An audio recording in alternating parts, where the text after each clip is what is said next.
Un niño de la calle, guiado por la fe, sobrevive entre marquesinas y oraciones en una ciudad que lo ha olvidado. Su oración silenciosa hace que un empresario cruel vuelva a caminar, despertando codicia, persecuciones e injusticias. Pero no son los milagros, sino la transformación de los corazones, lo que revela el verdadero poder de su presencia. Si esta historia te ha interesado, no olvides suscribirte a nuestro canal y dinos desde qué ciudad nos estás viendo. Continuando, la noche caía pesada sobre la Gran Vía, trayendo consigo el olor a lluvia que aún no tenía el valor de descender. Las luces de los edificios de oficinas comenzaban a apagarse una a una, como velas siendo sopladas al final de una fiesta a la que pocos fueron invitados. En la acera, frente a una de las mayores torres de cristal y hormigón de la zona, un niño de apenas 8 años observaba el movimiento con aquellos ojos que parecían guardar mucha más historia de la que debería caber en alguien tan pequeño. Gabriel. Así se llamaba, aunque a pocas personas les importaba saberlo. Para la mayoría de los transeúntes apresurados que pasaban a su lado todos los días, el niño era solo uno más entre tantos, invisible como el viento que alborotaba su pelo desgreñado. Llevaba una camiseta desgastada del Atlético de Madrid, 3 tallas más grande que su cuerpo menudo y un pantalón corto roto en el bajo. Sus pies descalzos ya conocían de memoria cada irregularidad del asfalto de aquella zona. Aquella noche, Gabriel no estaba solo. A su lado, sentado sobre un cartón que servía de colchón, estaba Wenceslao, un señor de ojos cansados y manos encallecidas, que desde hacía más de una década llamaba hogar a aquella marquesina. Fue Wenceslao quien había encontrado a Gabriel 3 meses atrás, temblando de frío y hambre en una noche especialmente cruel de julio. Fue él quien compartió su manta fina, quien le enseñó al niño dónde encontrar comida, quien le mostró qué lugares eran seguros y cuáles debían evitarse. Lo que Gabriel guardaba en su pecho, sin embargo, ni siquiera Wenceslao lo conocía por completo. El niño tenía recuerdos que aún dolían cuando cerraba los ojos. Recordaba a su padre, Orlando, un hombre fuerte que trabajaba como albañil y que murió en una caída de andamio en una obra en Vallecas. Recordaba a su madre, Celia, que antes era alegre y cantaba mientras cocinaba, pero que después del accidente fue perdiéndose dentro de botellas y más botellas, hasta que un día simplemente ya no pudo cuidar de un hijo. Gabriel había huido de casa cuando se dio cuenta de que su madre ya no lo reconocía, cuando ella empezó a hablar con personas que no estaban allí, cuando comenzó a olvidar comprar comida y a vender todo lo que tenían para conseguir más de aquella bebida que la transformaba en otra persona. Él tenía solo 7 años en aquella época, pero algo dentro de él le dijo que necesitaba irse, que necesitaba sobrevivir. Y fue lo que hizo. Sobrevivió. Con la ayuda de Wenceslao y de doña Francisca, una señora que vendía flores en la estación de metro y siempre guardaba un bocadillo de mantequilla para el niño.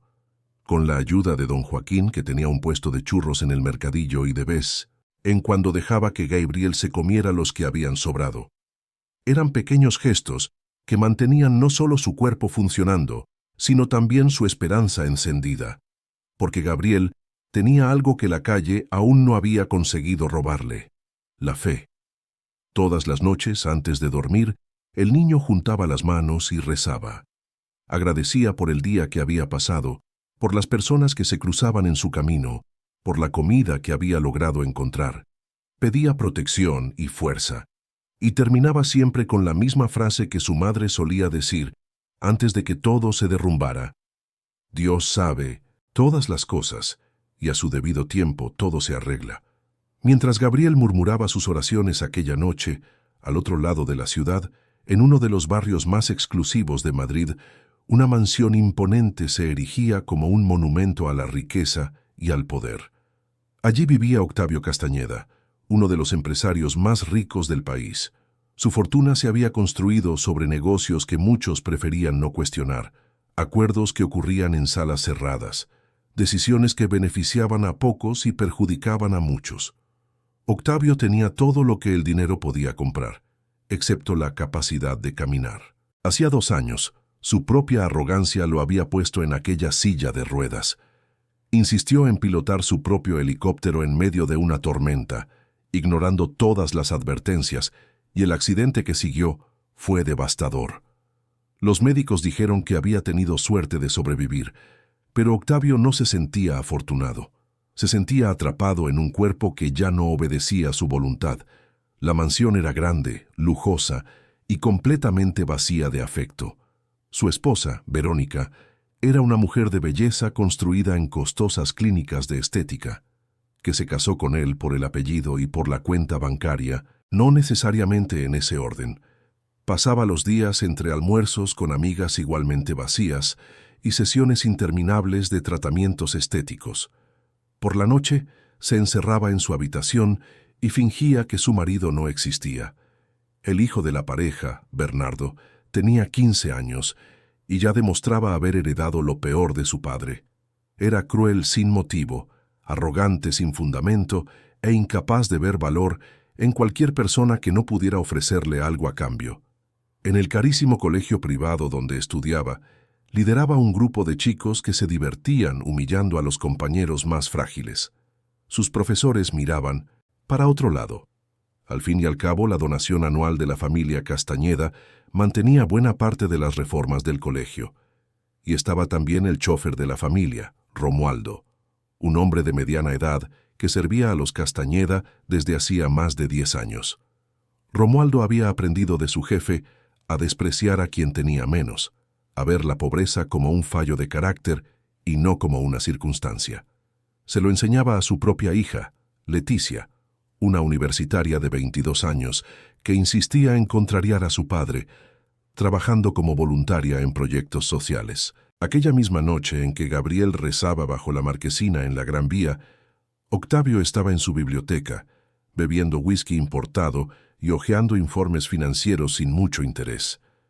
Su cuerpo le dolía, como siempre le dolía, un dolor fantasma que los medicamentos no alcanzaban, pero era el dolor de la impotencia lo que más le molestaba, la sensación de ser menos de lo que era antes, de depender de otros para cosas sencillas.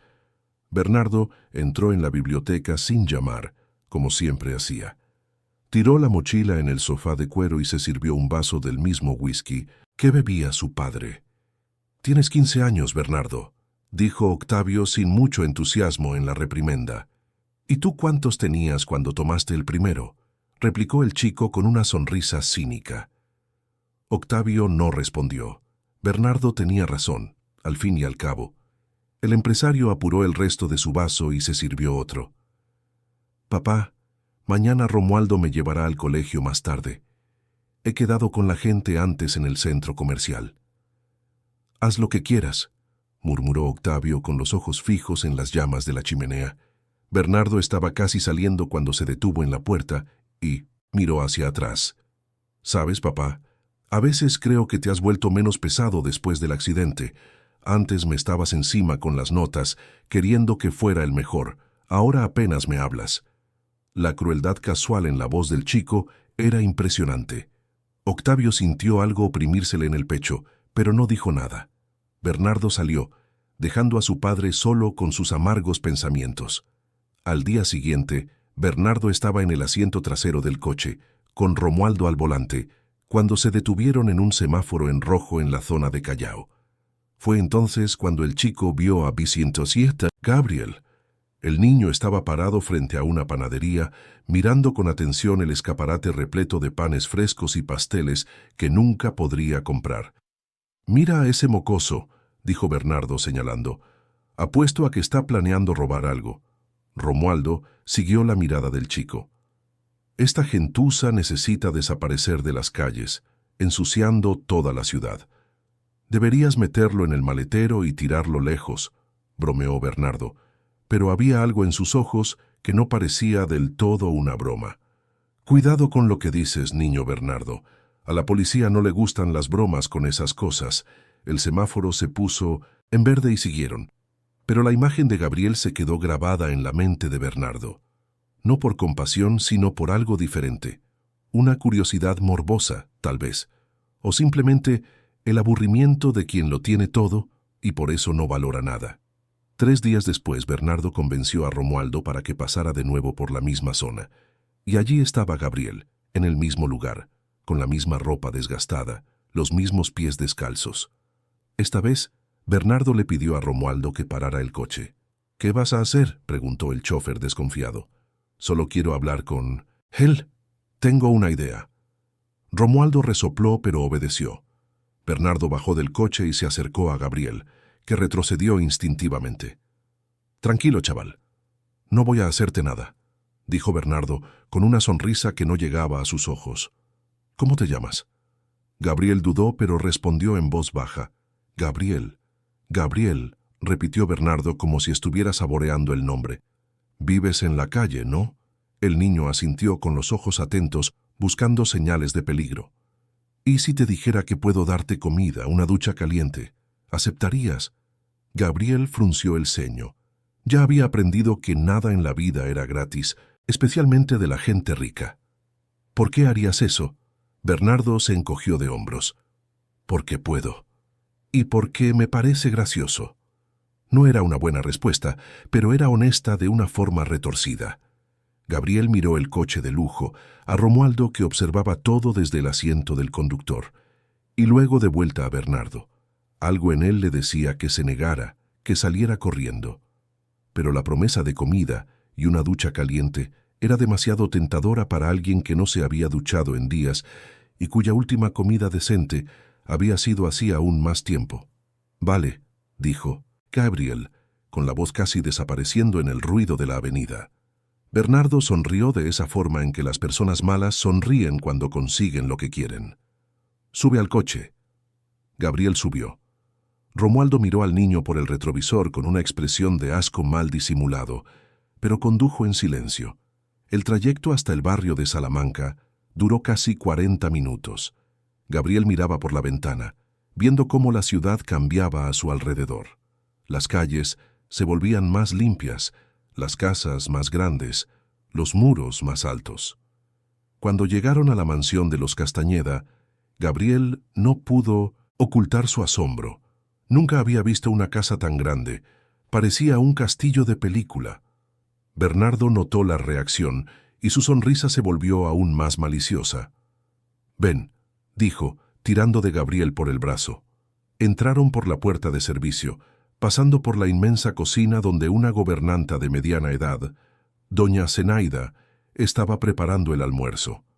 Miró a Gabriel con sorpresa y luego con preocupación, pero no dijo nada. Había aprendido hacía mucho tiempo que entrometerse en los asuntos de la familia Castañeda era un camino rápido hacia el desempleo. Bernardo llevó a Gabriel al salón principal, donde Octavio estaba en su silla de ruedas leyendo el periódico. El empresario levantó la vista y entrecerró los ojos al ver al niño de la calle parado allí, sucio y fuera de lugar en medio de todo aquel lujo. «Bernardo, ¿qué payasada es esta?». «Lo encontré en la calle, papá. Dicen que tiene un don especial». Octavio soltó una risa corta y sin humor. «¿Don? Este mocoso lo que tiene es hambre, no ningún don». «Es un don de verdad», insistió Bernardo, y Gabriel se dio cuenta de que estaba siendo utilizado en algún tipo de juego cruel que aún no entendía completamente. «Dicen que tiene el poder de curar a la gente, que solo con que él rece ocurren milagros».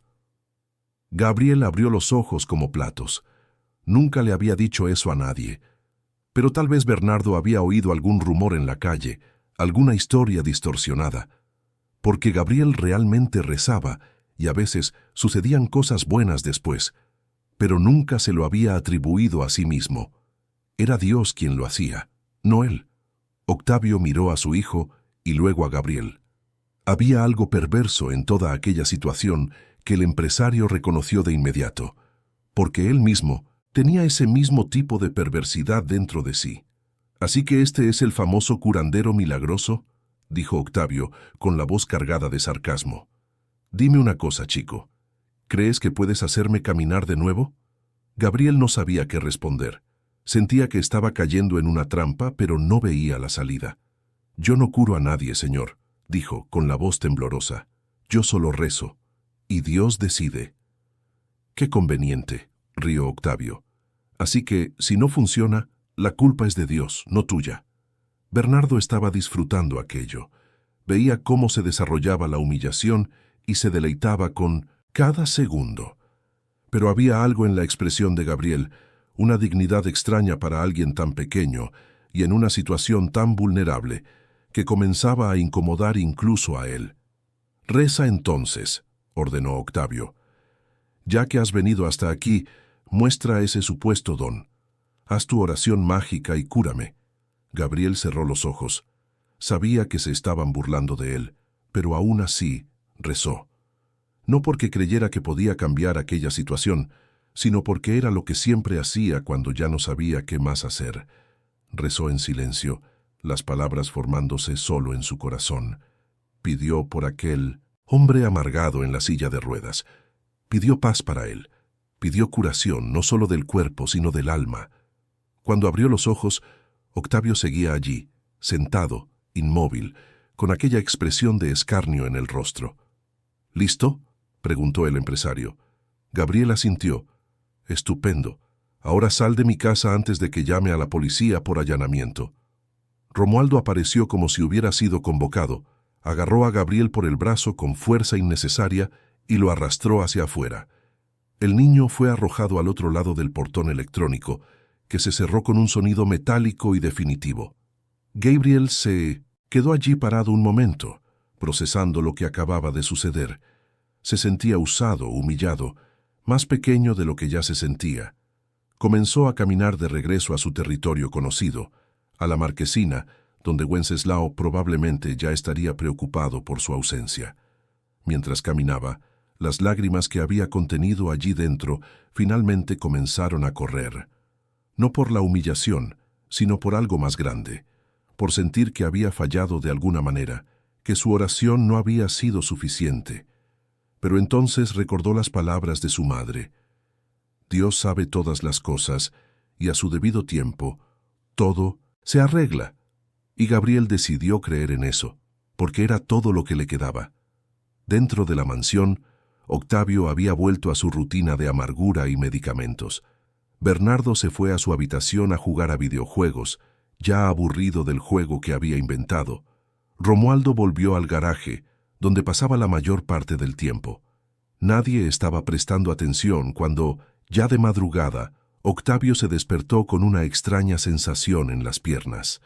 Una sensación que no tenía desde hacía 2 años, una sensación que los médicos habían dicho que nunca más tendría. Era sutil, casi imperceptible, pero estaba ahí. Un hormigueo. Octavio se quedó absolutamente inmóvil en la cama con miedo de que el movimiento rompiera lo que fuera que estuviera sucediendo. Respiró hondo e intentó mover los dedos del pie. Y se movieron. Por primera vez en 2 años, los dedos del pie de Octavio Castañeda se movieron. El empresario soltó un sonido que estaba entre una risa y un llanto. Lo intentó de nuevo. Y de nuevo funcionó. No era mucho, no era ni de lejos caminar, pero era algo. Era infinitamente más que nada, y en el fondo de su mente, en un lugar que no quería reconocer, Octavio pensó en el niño de la calle con los pies descalzos y las manos juntas en oración. Los días siguientes fueron los más extraños de la vida de Octavio Castañeda. La sensación en las piernas fue aumentando gradualmente, como una planta testaruda brotando a través del hormigón. Al tercer día después del encuentro con Gabriel, consiguió mover las piernas enteras. Al quinto día, sintió dolor cuando se golpeó el pie con el lateral de la cama, y por primera vez en su vida agradeció sentir dolor. Al séptimo día, con la ayuda de 2 enfermeros, particulares y mucha determinación, Octavio se puso de pie. Verónica casi se desmayó cuando vio a su marido de pie en el salón. Estaba bajando las escaleras por la mañana, todavía en albornoz de seda, cuando se encontró con aquella visión imposible. La taza de café que llevaba cayó al suelo de mármol, haciéndose añicos en 1000 pedazos. «Octavio», susurró, con la voz quebrada. «¿Estás? ¿Cómo es posible?» El empresario se sujetaba con firmeza al apoyo de uno de los enfermeros, con las piernas aún temblorosas, pero incuestionablemente funcionando. Había un brillo extraño en sus ojos, algo entre el triunfo y el miedo. «Sucedió», fue todo lo que dijo. Simplemente sucedió. Verónica se acercó lentamente, como si estuviera viendo un fantasma. Tocó el brazo de su marido, asegurándose de que era real. Pero los médicos dijeron que era imposible, que la lesión en la médula era permanente. Los médicos estaban equivocados. La noticia se extendió por la mansión como la pólvora. Doña Zenaida se santiguó 3 veces cuando se enteró. Romualdo se quedó en silencio, procesando la información con desconfianza. Bernardo simplemente se encogió de hombros, más interesado en su móvil que en lo que parecía ser un milagro, ocurriendo bajo sus propias narices. Pero Octavio no era tonto. Sabía que aquello no era natural. Conocía cada palabra que los mejores neurólogos del país le habían dicho sobre su caso. Lesión completa de la médula espinal. Parálisis permanente, sin posibilidad de recuperación. Y sin embargo allí estaba él, caminando tambaleante, pero caminando, desafiando cada diagnóstico, cada pronóstico, cada ley de la medicina que conocía. Y en el fondo de su mente, testaruda como una astilla que no sale, estaba la imagen de aquel niño de la calle. Aquellos ojos cerrados en oración, aquellas manos pequeñas y sucias juntas en súplica silenciosa. No, se dijo Octavio a sí mismo, solo en su despacho aquella noche. Esto es absurdo. Fue una coincidencia, una recuperación espontánea. Sucede. Pero una parte de él, esa parte que normalmente ignoraba con éxito, sabía la verdad. Mientras tanto, al otro lado de la ciudad, Gabriel había vuelto a su rutina de supervivencia. El episodio en la mansión había quedado marcado en su memoria como una más de las muchas humillaciones que la vida le imponía, pero había aprendido a no aferrarse al dolor. Seguía adelante porque era lo que había que hacer.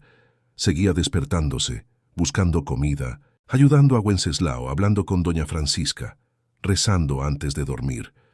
Fue Wenceslao quien notó que Gabriel estaba más callado de lo normal. «¿Pasó algo, niño?», preguntó el viejo, mientras compartían un sándwich que alguien había dejado en un banco de la plaza. Gabriel dudó, pero acabó contándolo. Contó sobre el chico rico que lo llevó a la mansión, sobre el hombre en la silla de ruedas que se burló de él, sobre la oración que hizo y la forma en que fue expulsado después. Wenceslao escuchó todo en silencio, asintiendo con la cabeza de vez en cuando. «La gente rica es así», dijo el viejo cuando Gabriel terminó. «Creen que los pobres son juguetes, pero hiciste lo correcto, hijo mío. Rezaste. Y el resto no es cosa nuestra». Gabriel asintió, sintiéndose un poco mejor por haber compartido el peso. Pero la historia no había terminado, no para Octavio. 2 semanas después de empezar a caminar de nuevo, Octavio fue al hospital para hacerse un chequeo completo. Quería respuestas. Necesitaba explicaciones que tuvieran sentido dentro del mundo racional que conocía. El equipo médico quedó perplejo. Repitieron las pruebas 3 veces. Llamaron a especialistas de otros hospitales. Consultaron artículos médicos internacionales. El diagnóstico anterior era correcto. La lesión había sido grave, permanente, irreversible. Y aún así, allí estaba Octavio, caminando normalmente, como si nada hubiera pasado. Uno de los médicos, un hombre de pelo blanco y décadas de experiencia, se sentó frente a Octavio y simplemente dijo: «No tengo una explicación científica para esto. Es, según todos nuestros conocimientos indican, imposible». «Entonces deme una explicación no científica», exigió Octavio. El médico se quitó las gafas y se frotó los ojos cansados. «Señor Castañeda, en 40 años de medicina he visto 2 recuperaciones que desafiaban toda lógica. Ambas personas eran profundamente religiosas. Lo llamaban un milagro. La palabra quedó suspendida en el aire entre ellos. Milagro». Octavio sintió algo oprimírsele en el pecho. No creía en milagros, no creía en Dios, no creía en nada que no pudiera comprar, vender o controlar, pero creía en lo que veía. Y lo que veía eran sus propias piernas funcionando cuando no deberían. Fue Verónica quien, sin querer, dejó escapar la información. En un almuerzo con sus amigas en el club, después de unas copas de vino, comentó sobre la inexplicable recuperación de su marido. Una de las amigas estaba casada con un periodista de un importante portal de noticias. En 3 días la historia estaba en todas partes. Empresario multimillonario tiene una recuperación milagrosa tras 2 años en silla de ruedas. Los médicos no pueden explicar la imposible curación de Octavio Castañeda. ¿Milagro o ciencia? La polémica recuperación que divide opiniones. Octavio se enfureció por la exposición, pero no había forma de revertirlo. Los teléfonos de la mansión no paraban de sonar. Periodistas acampaban en la puerta. La historia cobró vida propia, y así fue como comenzaron los rumores. Personas cercanas a la familia, empleados, proveedores, todos tenían una versión, y una de esas versiones, susurrada por el chofer de uno de los médicos que había atendido a Octavio, hablaba de un niño de la calle que había rezado por el empresario días antes de que comenzara la recuperación. La historia llegó a oídos de un reportero de investigación llamado Marcelo, un hombre de 30 y pocos años que trabajaba para un programa de televisión de gran audiencia. Marcelo no creía en milagros, pero creía en buenas historias. Y aquella tenía todos los elementos: riqueza, imposibilidad médica y ahora aparentemente un niño de la calle con poderes curativos. Marcelo comenzó a investigar. Descubrió que Bernardo había sido visto con un niño de la calle en la zona de Callao. Habló con comerciantes locales, con gente sin hogar, hasta que finalmente alguien mencionó el nombre Gabriel. Tardó una semana más en encontrar al niño. Cuando finalmente lo localizó, Gabriel estaba ayudando a doña Francisca a organizar las flores en su puesto. El reportero se acercó con cuidado, con la grabadora en el bolsillo, una cámara discreta. «¿Gabriel?», lo llamó. El niño se giró, desconfiado. Ya había aprendido a reconocer cuando alguien quería algo de él. «Me llamo Marcelo. Soy periodista. Quería hablar contigo sobre Octavio Castañeda». Gabriel sintió un nudo en el estómago. Ese nombre otra vez. «No tengo nada que decir», dijo comenzando a alejarse. «Espera». Marcelo fue tras él. «No quiero hacerte daño. Solo quiero entender qué pasó. ¿Es verdad que rezaste por él? ¿Que estaba en una silla de ruedas y ahora camina?». Doña Francisca se interpuso entre el reportero y Gabriel, protectora como una gallina con su polluelo. «Deje al niño en paz. No ha hecho nada malo». «Lo sé», dijo Marcelo levantando las manos en señal de paz. «Solo quiero la verdad». Gabriel miró a doña Francisca, que asintió levemente, dejándole la decisión a él. El niño respiró hondo. «Recé», dijo simplemente. «Ese chico me llevó allí. Su padre me mandó que rezara, así que recé. Solo eso. No sé si funcionó. No sé nada. Pero, ¿has rezado por otras personas antes?». «Ha pasado algo parecido». Gabriel pensó en Wenceslao, que tenía un dolor crónico en la rodilla y que mejoró después de que Gabriel rezara por él una noche. Pensó en doña Francisca, que tenía una tos terrible que desapareció. Pero nunca había relacionado esas cosas con sus oraciones. Eran solo coincidencias, ¿no? «No soy yo», dijo Gabriel mirando directamente al reportero. «Yo solo rezo. Si algo sucede es Dios, no yo». Marcelo vio la sinceridad absoluta en los ojos de aquel niño de 8 años y sintió que algo se movía dentro de él. Aquello no era una farsa, no era una estafa, era solo un niño que creía en lo que decía. El reportaje se emitió 3 días después. Mostraba a Gabriel, con el rostro desenfocado para proteger su identidad, contando su versión de los hechos. Mostraba a Octavio caminando, claramente recuperado. Mostraba a los médicos confirmando que aquello era médicamente imposible. Y terminaba con la pregunta que todos se hacían: ¿sería posible que un niño de la calle tuviera el don de la curación? Octavio vio el reportaje solo en su despacho. Cuando terminó, se quedó sentado en la oscuridad durante mucho tiempo, procesándolo. Una parte de él estaba furiosa por la exposición. Otra parte, esa que no le gustaba reconocer, estaba empezando a creer. ¿Y si fuera verdad? ¿Y si aquel niño realmente tuviera algún tipo de don? ¿Y si Octavio tuviera acceso a ese don? La codicia, vieja compañera de Octavio, comenzó a susurrarle al oído. La gente pagaría fortunas por curaciones imposibles.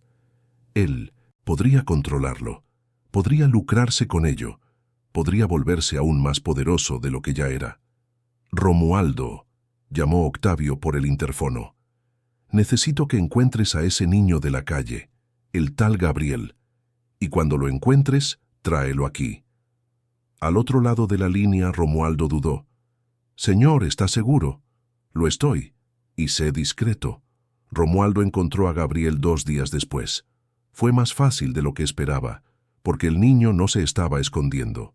Estaba exactamente donde siempre, en la misma zona con la misma gente. El chofer detuvo el coche y bajó.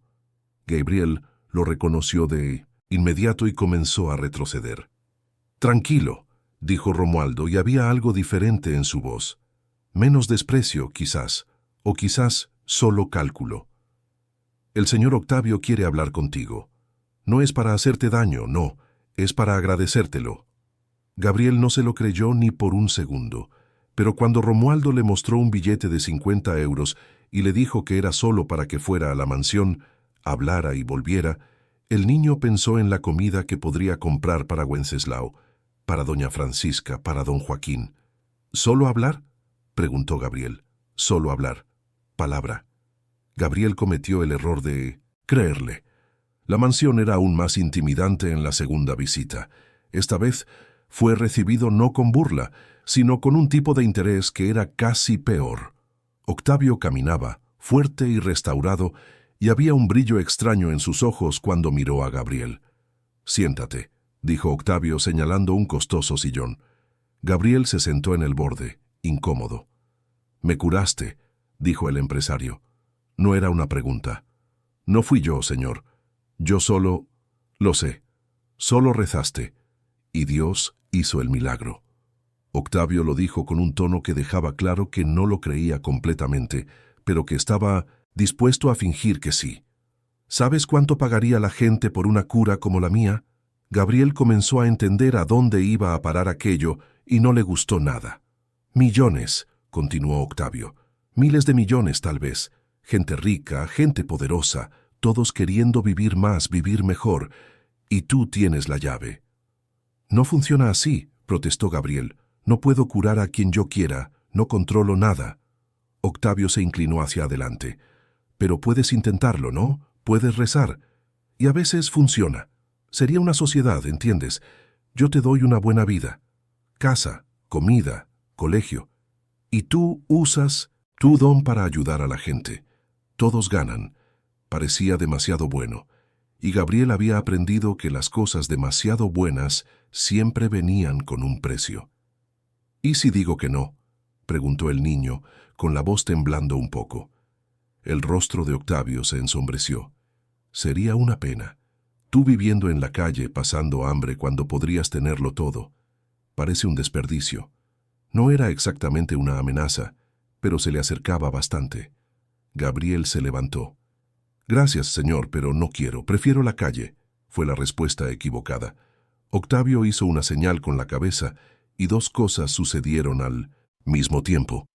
Romualdo entró por la puerta, cerrándola con llave por dentro, y otro hombre, un guardia de seguridad que Gabriel no había visto antes, bloqueó la salida que daba al jardín.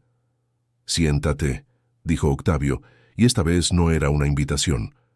Gabriel sintió que el miedo le subía por la garganta. Había cometido un terrible error al venir. «Te quedarás aquí hasta que cambies de idea», continuó Octavio. «Tengo una pequeña habitación en la parte de atrás.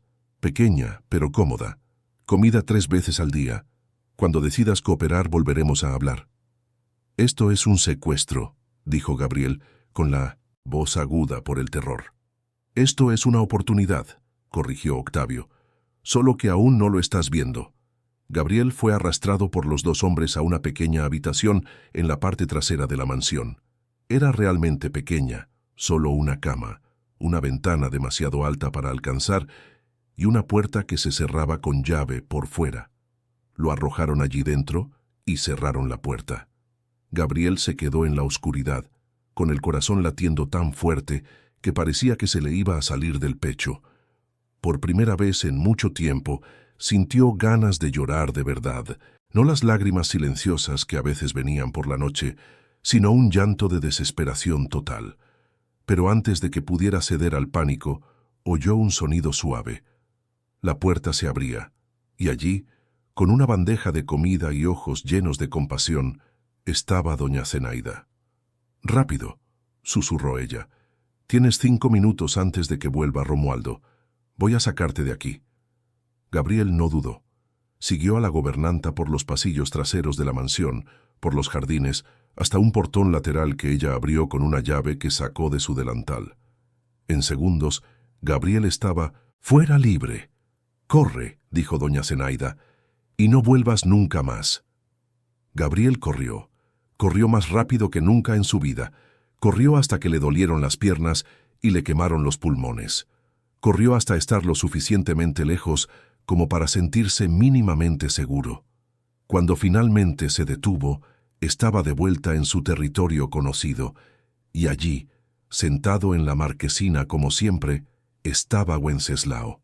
El viejo vio el estado de Gabriel y no hizo preguntas. Simplemente abrió los brazos y el niño se arrojó en ellos, permitiéndose finalmente llorar. La huida de Gabriel provocó un terremoto silencioso en la mansión de los Castañeda. Cuando Octavio descubrió que el niño había escapado, su furia fue monumental.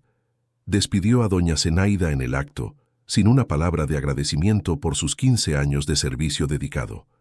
La gobernanta se fue de allí con su dignidad intacta, pero con el corazón apesadumbrado, preocupada por el destino de aquel niño al que había intentado ayudar. Octavio movilizó a Romualdo y a otros 2 guardias de seguridad privados para encontrar a Gabriel. Ofreció dinero, hizo amenazas, usó todos los recursos que tenía, pero la comunidad de la calle, que normalmente era invisible para los ricos de la ciudad, se cerró en torno al niño como un escudo humano. Wenceslao corrió la voz. Gabriel estaba en peligro y necesitaba protección. Y la gente respondió. Don Joaquín, el de los churros, empezó a avisar cuando veía coches sospechosos merodeando. Doña Francisca creó un sistema de señales para alertar del peligro. Otros sin techo, a quienes Gabriel había ayudado con sus oraciones y su bondad sencilla, formaron una red de vigilancia. Por primera vez, Octavio Castañeda descubrió que había cosas que el dinero no podía comprar y personas a las que sus amenazas no podían alcanzar. Mientras tanto, dentro de la propia mansión, algo estaba cambiando. Bernardo había presenciado la escena del secuestro frustrado escondido en lo alto de la escalera. Vio el miedo en el rostro de Gabriel cuando fue arrastrado. Escuchó las frías palabras de su padre. Y por primera vez en sus 15 años, sintió vergüenza. Esa sensación no lo dejó en paz en los días siguientes. Intentó ignorarla jugando a videojuegos durante horas, saliendo con sus amigos del colegio, haciendo todo lo que siempre hacía. Pero la imagen de Gabriel seguía volviendo. El niño de la calle al que había usado como un juguete, al que había llevado hasta allí solo para divertirse con su humillación, y que ahora estaba siendo perseguido por su culpa. Fue durante un almuerzo en el colegio cuando todo cambió para Bernardo.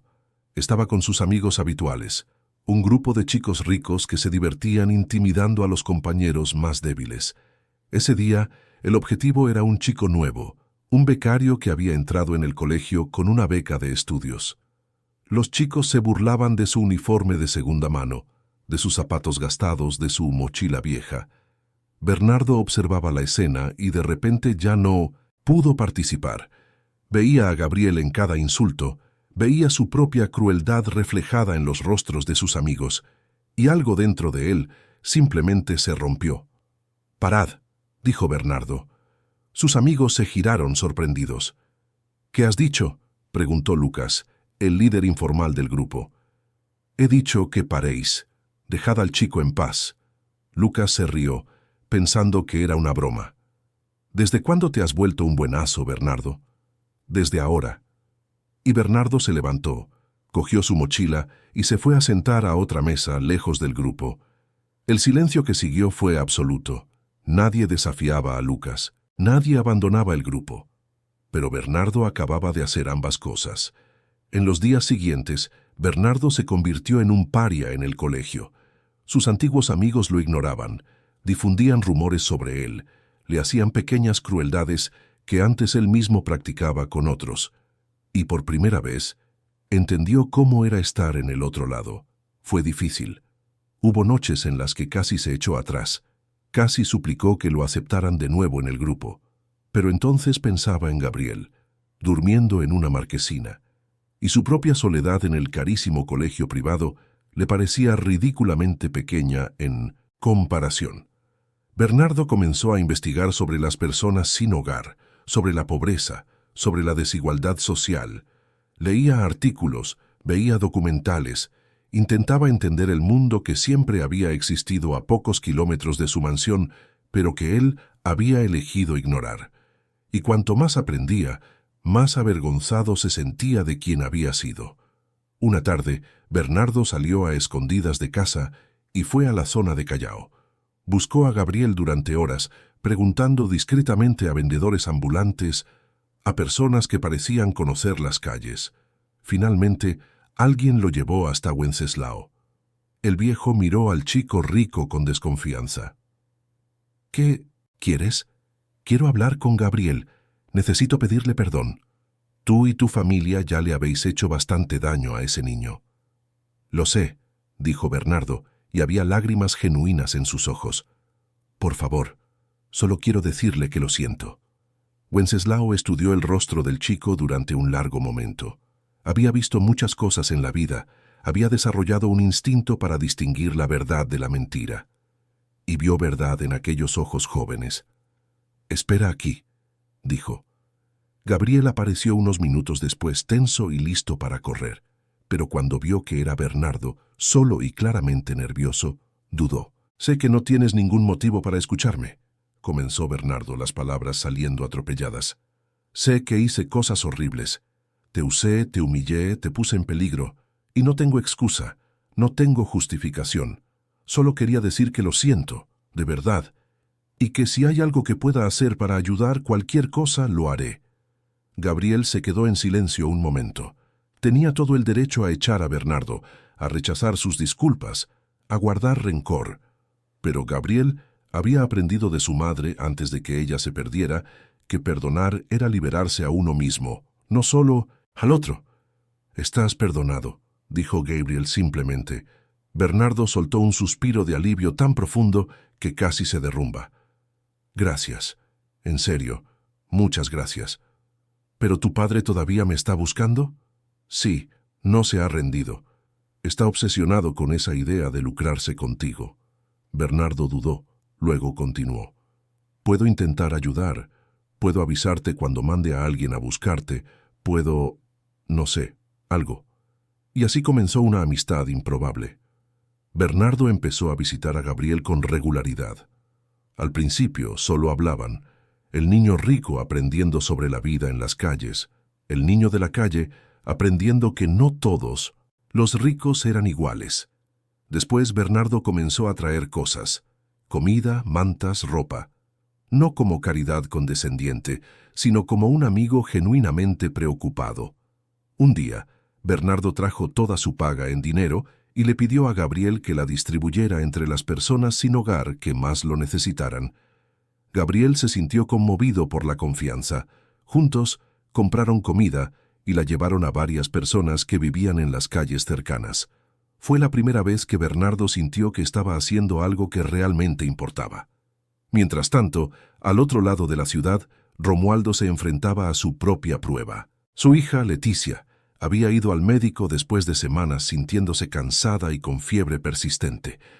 Los análisis volvieron con un diagnóstico devastador: leucemia, en estado avanzado.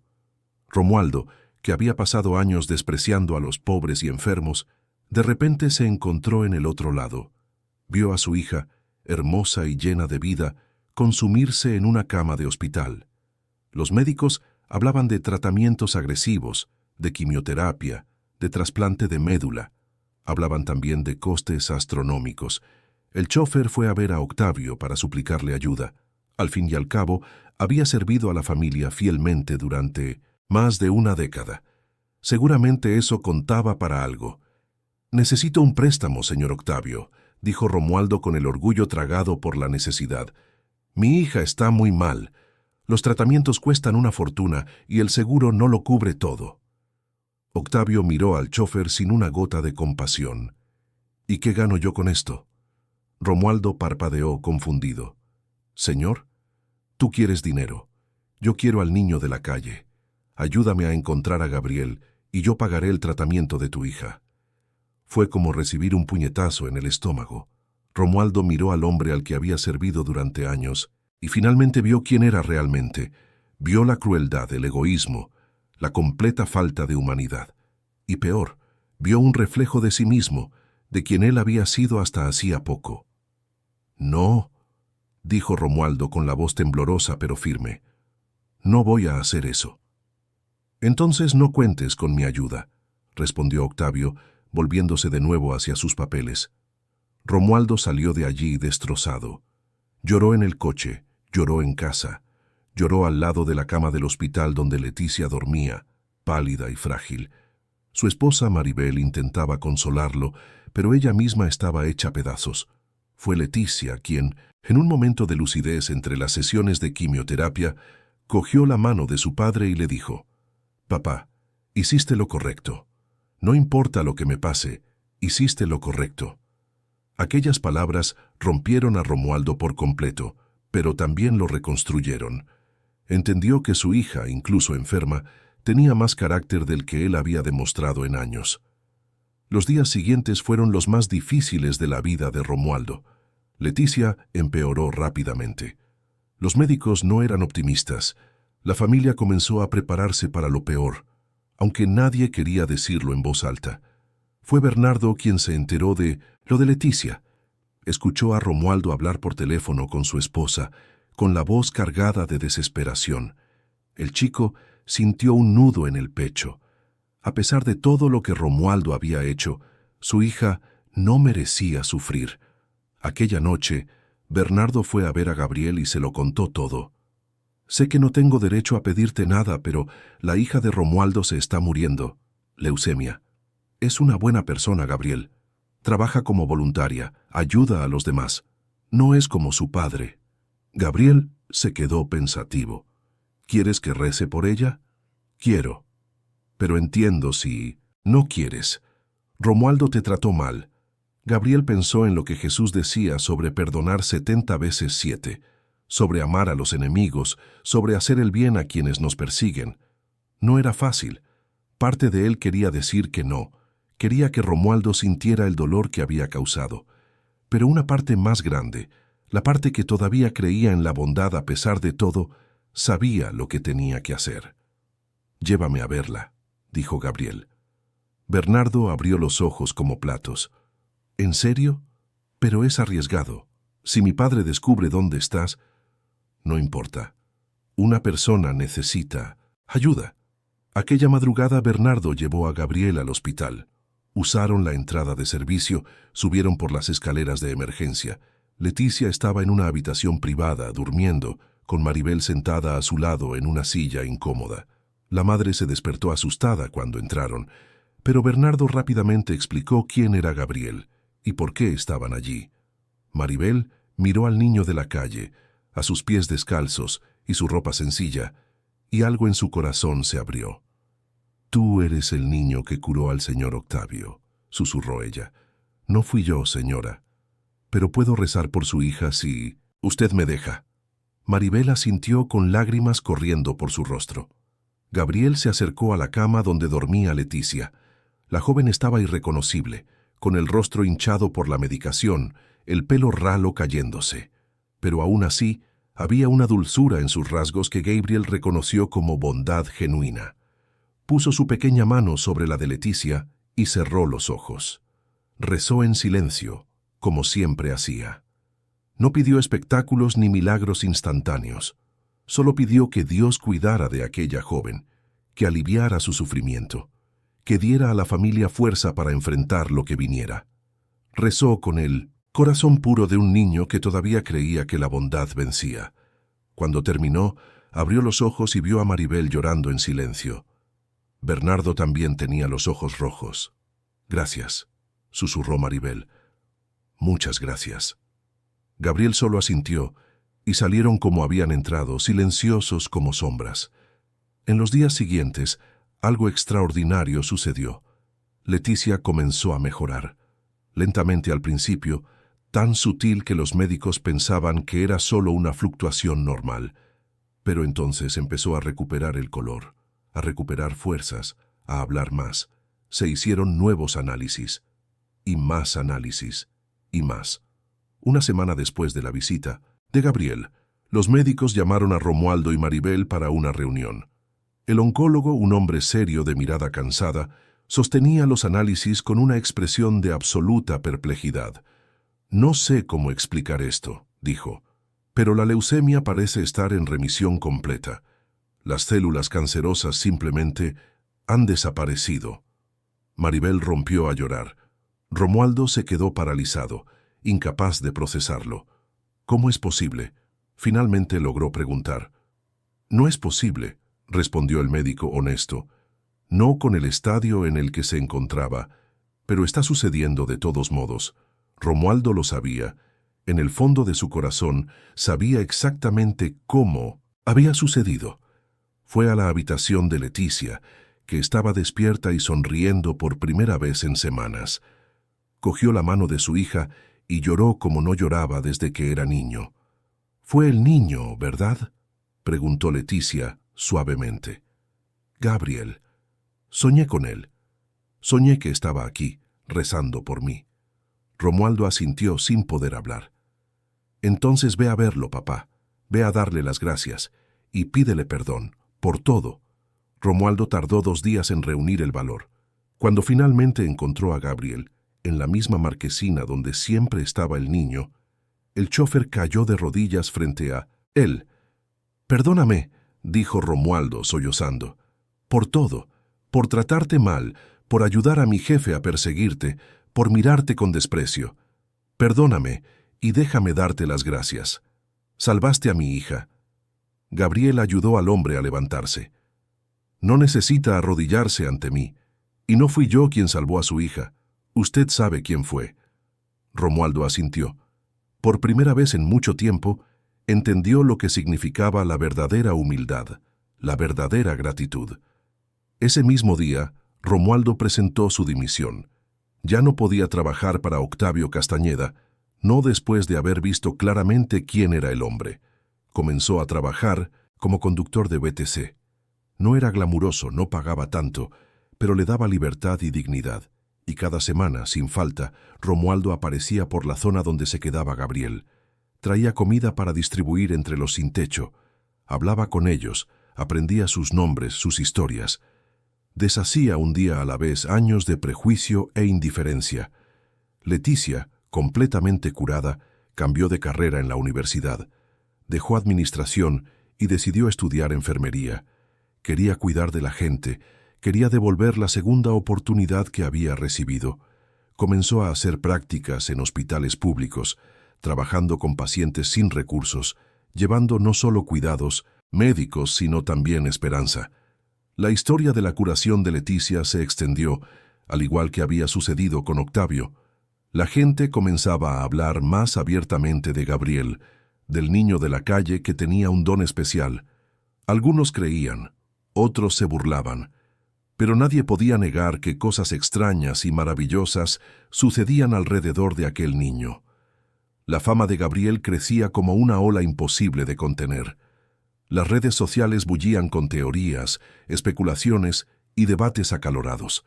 Algunos lo llamaban santo, otros charlatán. La mayoría simplemente no sabía qué pensar de un niño de 8 años que parecía traer curaciones imposibles a través de simples oraciones. Octavio observaba todo esto con una mezcla de rabia y fascinación. Había perdido el control de la situación. Gabriel estaba más protegido que nunca, rodeado no solo por la comunidad de la calle, sino ahora también por personas como Romualdo e incluso por el propio hijo de Octavio. La obsesión del empresario por capturar al niño y lucrarse con su don se había convertido en algo enfermizo. Fue en este contexto que Verónica recibió una llamada desesperada. Era su hermana Elena, que vivía en Toledo. Su voz temblaba al teléfono. «Verónica, necesito tu ayuda. Los médicos han encontrado un tumor en mi cerebro. Dicen que es inoperable. Dicen que me quedan como máximo 6 meses». Verónica sintió que el suelo desaparecía bajo sus pies. Ella y Elena tenían una relación complicada, llena de rivalidad y resentimientos antiguos, pero aún así eran hermanas. La noticia la golpeó con una fuerza inesperada. «¿Hay algún tratamiento?», preguntó Verónica, ya sabiendo la respuesta. «Quimioterapia para intentar reducir el tumor, pero los médicos no son optimistas. Es muy agresivo, está en un lugar que no se puede operar». Elena hizo una pausa. «He oído hablar del niño, el que curó a Octavio, y esa chica con leucemia. ¿Crees que tú podrías...?» Verónica nunca había creído de verdad en la historia del milagro de Octavio. Pensaba que había sido algún error médico, un diagnóstico equivocado, cualquier cosa menos un milagro. Pero ahora, con su hermana pidiendo ayuda, no podía permitirse el lujo del escepticismo. «Lo intentaré», prometió Verónica. Por primera vez en años, Verónica habló de verdad con Octavio. Le contó lo de Elena, lo del tumor, la desesperación en la voz de su hermana, y le pidió algo que nunca antes había pedido: ayuda. «Tú conoces al niño», dijo ella. «Sabes dónde está. Por favor, Octavio, es mi hermana». Octavio vio una oportunidad. «Ayudaré, pero con una condición. Si el niño cura a Elena, ella hablará públicamente sobre ello. Dará entrevistas, contará la historia. Eso valorizará su don y cuando finalmente consiga traerlo para que trabaje conmigo, nos lucraremos mucho más». Verónica sintió asco, pero estaba desesperada. Aceptó. Fue a Bernardo, a quien Octavio mandó a buscar a Gabriel esta vez. El empresario sabía que su hijo tenía contacto con el niño y que Gabriel confiaba en él. Bernardo se negó inicialmente, pero cuando supo que era para ayudar a una persona enferma, dudó. «¿Es una trampa de mi padre?», preguntó Bernardo directamente. «Probablemente», admitió Octavio, «pero la mujer está realmente enferma, y si no ayudas, morirá de todos modos. Así que la elección es tuya». Bernardo fue a ver a Gabriel y se lo contó todo. No ocultó nada, no intentó manipular. Simplemente presentó los hechos. Una mujer se estaba muriendo, necesitaba ayuda, pero probablemente el padre de Bernardo tenía segundas intenciones. Gabriel pensó durante un largo momento. «Rezaré por ella», dijo finalmente, «pero lejos de tu padre. No quiero estar cerca de él». Así que se acordó que Elena vendría a Madrid y se encontraría con Gabriel en un lugar neutral. Romualdo ofreció su coche. Leticia, la enfermera en formación, se ofreció a acompañar. Doña Zenaida, la exgobernanta que había sido despedida por ayudar a Gabriel, también quiso estar presente. Se encontraron en una pequeña iglesia en el centro de la ciudad. Elena llegó apoyada en el brazo de Verónica. Estaba visiblemente debilitada, el rostro pálido, los ojos hundidos. Gabriel la miró y sintió una profunda compasión. «Señora», dijo el niño, «puedo rezar por usted, pero no puedo prometer nada. No soy yo quien cura». «Lo sé», respondió Elena con voz débil, «pero necesito esperanza. Necesito creer que hay una oportunidad». Gabriel tomó sus manos y rezó. Rezó con la misma sinceridad de siempre, con la misma fe inquebrantable. Cuando terminó, Elena le dio las gracias con lágrimas en los ojos, pero los días pasaron y no sucedió nada. Elena continuó empeorando. Los dolores de cabeza se hicieron más fuertes, las convulsiones más frecuentes. 2 semanas después de la oración, estaba aún peor que antes. Elena se sintió traicionada, furiosa. Había puesto toda su esperanza en aquel niño y no había pasado nada. En su dolor y desesperación tomó una decisión terrible. Iba a exponer a Gabriel como un fraude. Dio una entrevista explosiva para el mismo programa de televisión que había hecho el primer reportaje sobre Gabriel. Llorando ante las cámaras, acusó al niño de ser un charlatán, de jugar con la esperanza de personas desesperadas. de usar la fe ajena para ganar fama. «No tiene ningún don», dijo Elena amargada. «Es todo mentira. Y ustedes», señaló a la cámara, «están ayudando a difundir esta farsa». La entrevista se hizo viral. En cuestión de horas, Gabriel pasó de posible santo a presunto estafador. Las redes sociales se volvieron contra él con una violencia aterradora. Personas que antes lo defendían, ahora lo atacaban. Surgieron teorías conspirativas, que era parte de una estafa mayor, que alguien se estaba lucrando con su imagen, que las curaciones anteriores habían sido montajes. La prensa acampó en la zona donde Gabriel solía estar. Wenceslao tuvo que esconder al niño, llevarlo a un lugar seguro. Doña Francisca dejó de vender flores porque era constantemente abordada por reporteros. La vida de todos alrededor de Gabriel se convirtió en un infierno, y Octavio vio su oportunidad perfecta. Si Gabriel estaba siendo visto como un estafador, acusarlo penalmente sería fácil. El empresario contrató a los mejores abogados que el dinero podía comprar y presentó una demanda acusando a Gabriel de estafa, de explotación de la imagen de Octavio, de extorsión. Las acusaciones eran absurdas, pero tenían poder. Gabriel era un menor de la calle, sin representación legal, sin recursos. Octavio tenía un ejército de abogados y conexiones políticas. El proceso comenzó a avanzar con una velocidad aterradora. Fue entonces cuando sucedió algo inesperado. Celia, la madre de Gabriel, reapareció. Había pasado los últimos meses en un centro de recuperación gratuito para drogodependientes.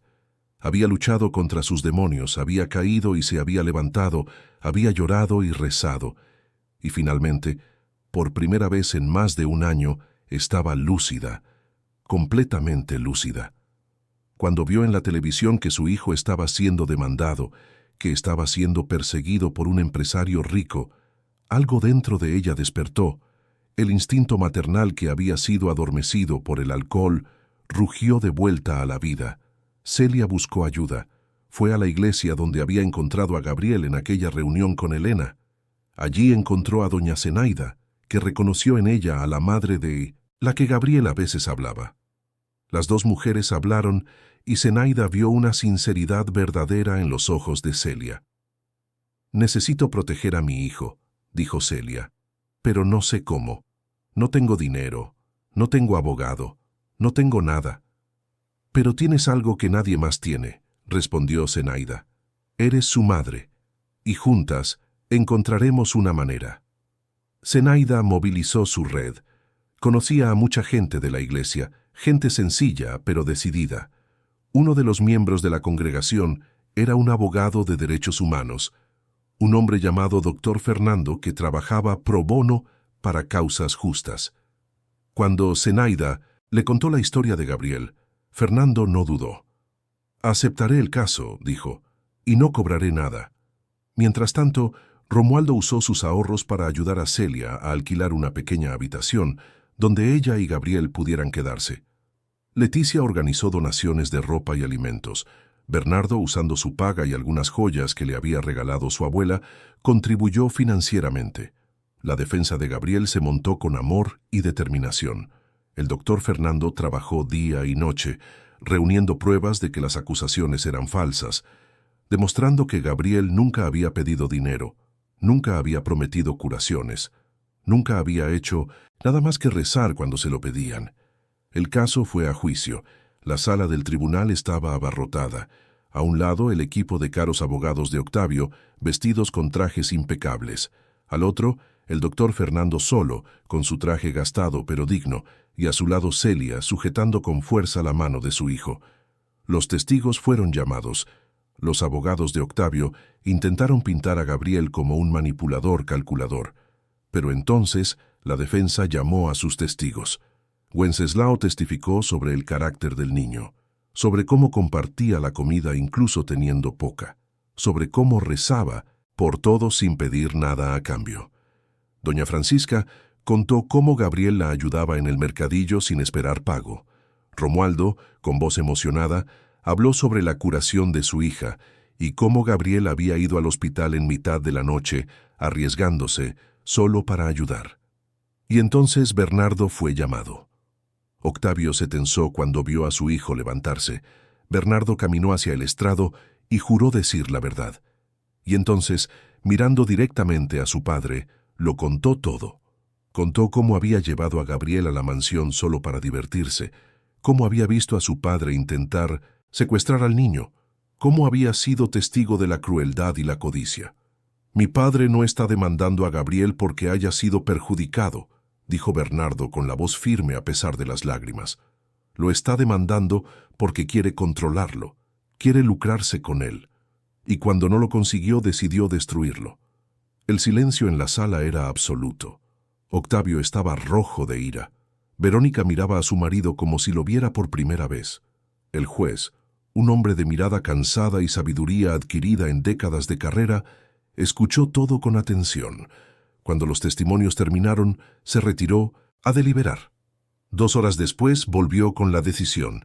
El proceso fue archivado por falta de pruebas y por quedar claro que las acusaciones eran infundadas.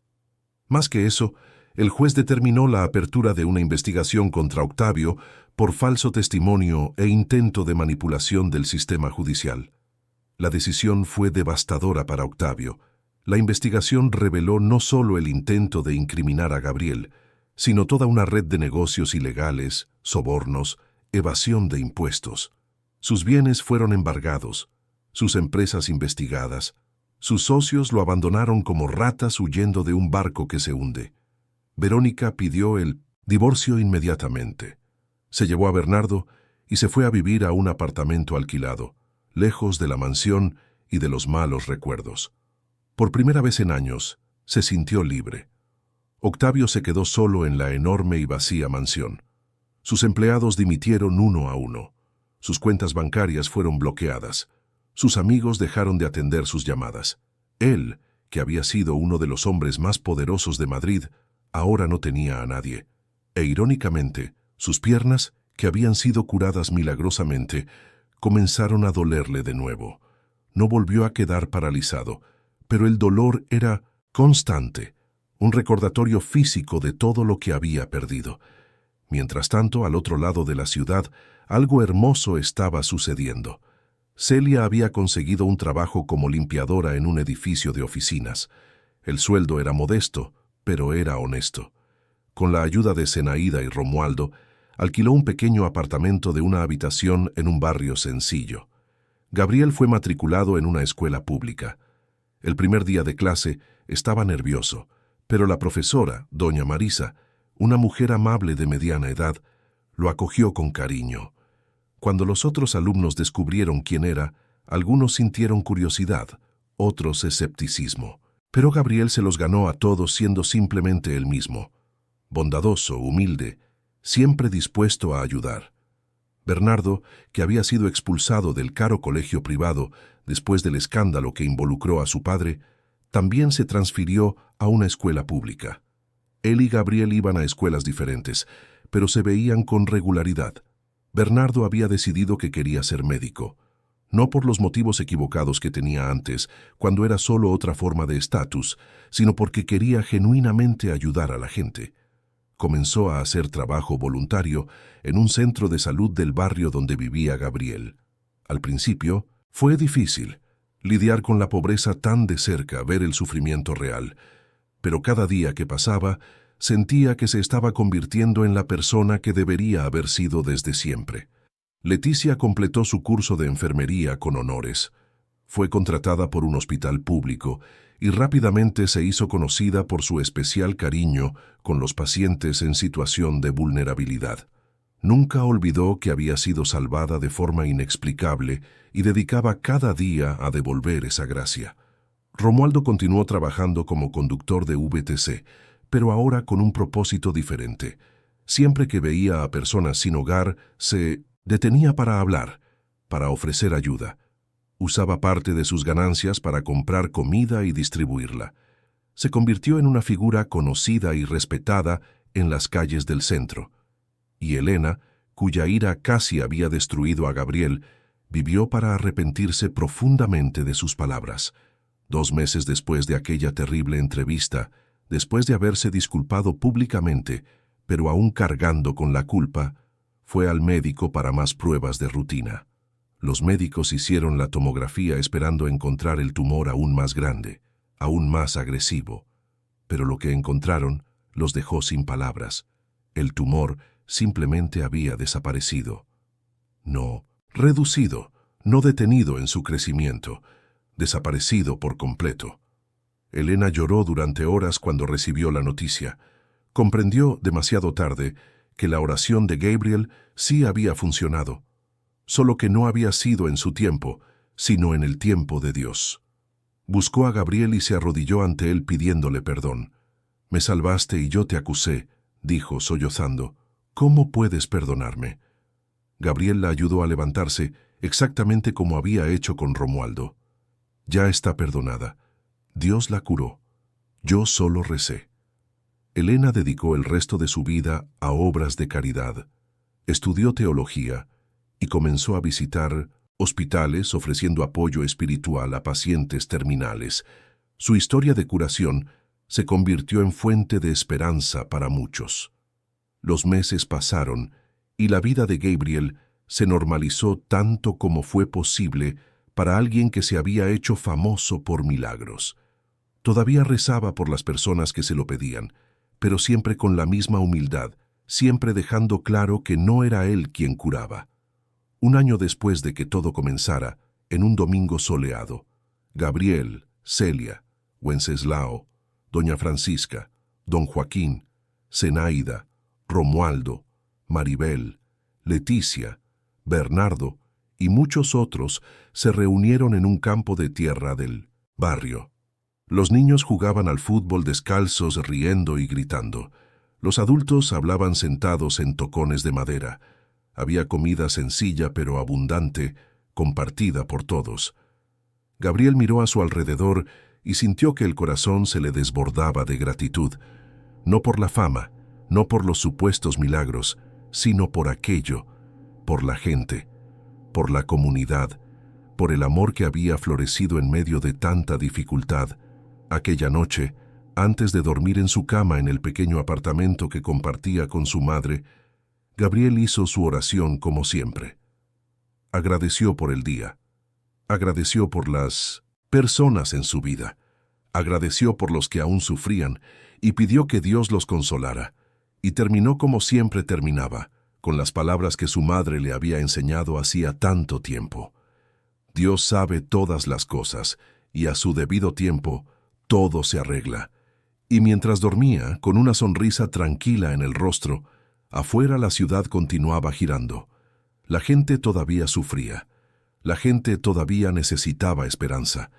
Pero gracias a un niño de 8 años, que nunca perdió la fe, muchas vidas habían sido transformadas. No solo curadas de enfermedades, sino curadas de algo mucho peor. Curadas de la indiferencia, del egoísmo, de la crueldad. El verdadero milagro nunca habían sido las piernas de Octavio volviendo a caminar o el tumor de Elena desapareciendo. El verdadero milagro habían sido los corazones cambiando.